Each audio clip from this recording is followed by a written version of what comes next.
At so what's up mga kapar, mga kapar, no? Magandang umaga sa inyo, no? 3:52 mga kapar, no? December 21 mga kapar, no? Ika-6 na simbang gabi, no mga kapar. At yung mga kapar, asikaso muna ako, no? At balik ko kayo ulit mga kapar, Jeep. At yun mga kapar, at kakatapos ko lang mag-BS at maligo, no? At yan ang aking baby. Hi, baby Nana. At si mami naligo at yung mga par at pupunta tayo si Ba, no? Surprise!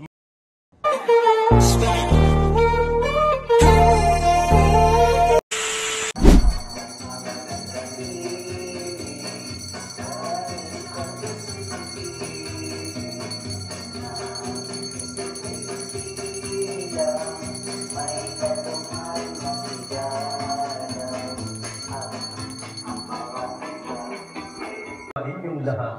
At sumainyo rin. Mga kapatid, kapansin-pansin ang kaligayahan ng taong umibig matapos maranasan ang pag-ibig ng Diyos.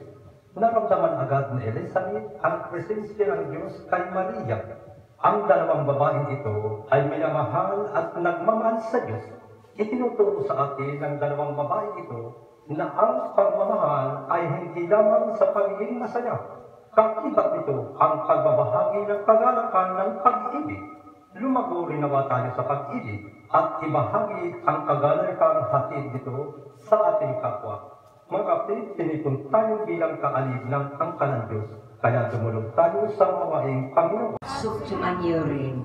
Ang pagpapahayag ng Ebanghelyo ng Panginoon ayon kay San Lucas. Papuri sa iyo, Panginoon.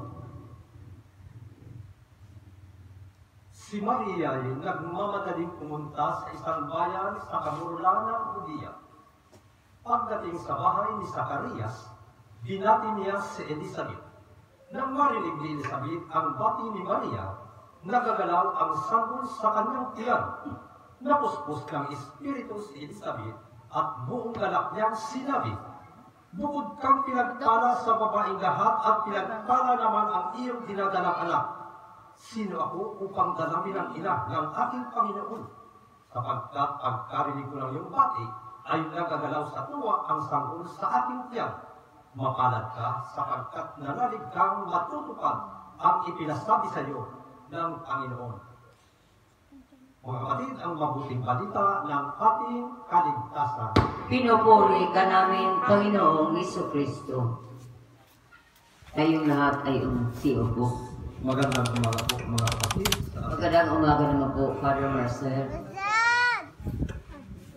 Ang narinig po nating unang pagbasa ay mula po sa pagkasulat mula sa aklat ng awit ni Solomon. Sapagkat si Solomon, ang pinakamatalino naghawit sa Israel ay anak ni David. Marami pong hinumpos o pinaktak na awit sa lumang tipan si Haring Solomon, katulad ng kanyang amang si David. Ang buong aklat ng Salmo ay yung mag-ama ang sumulat. At ito pong awit ni Solomon ay mismo si Haring Solomon ang sumulat, umatka. At ito pong nabanggit natin ay isa pong pagpupuri na kung saan inaaligahig ang bansang Israel, ang bayang pinili ng Diyos, sapagkat na magsaya, sapagkat darating sa lalong madaling panahon ang tagapagligtas ng Mesiyas. Na kung saan ang bayang pinili ng Israel, ang bayang pinili ng Diyos, na kung saan ang Israel ay isa pong itinuturing ng Diyos na babaeng ikakasal.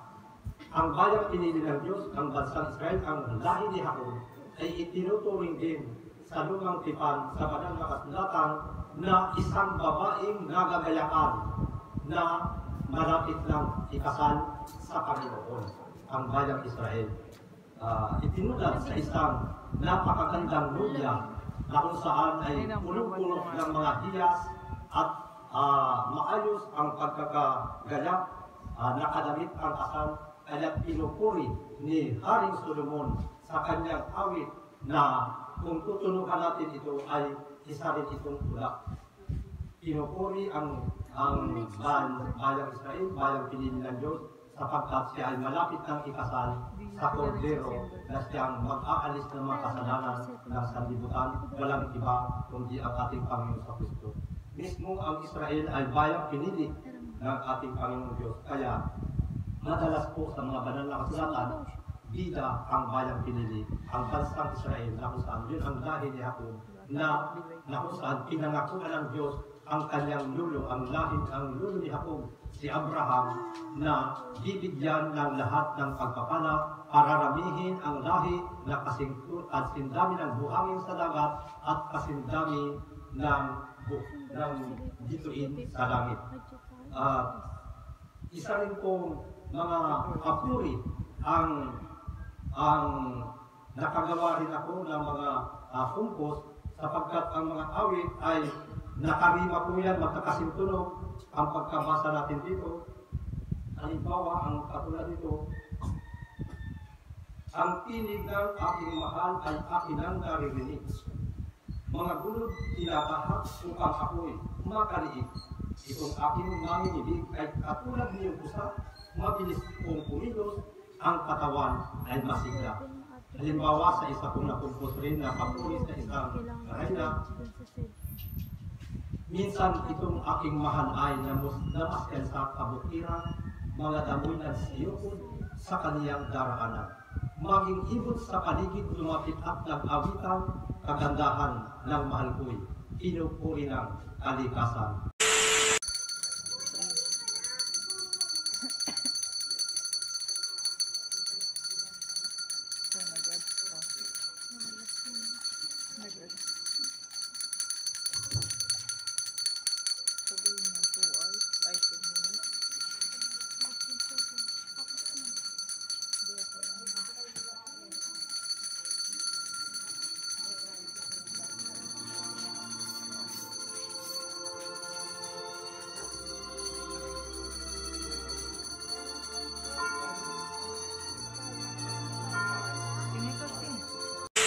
At ayun mga kapar, tapos na ang ating misa, no? At sana nakapakinig kayo ng homily at yung mga kapar, sana nakapagsimba kayo mga kapar, no?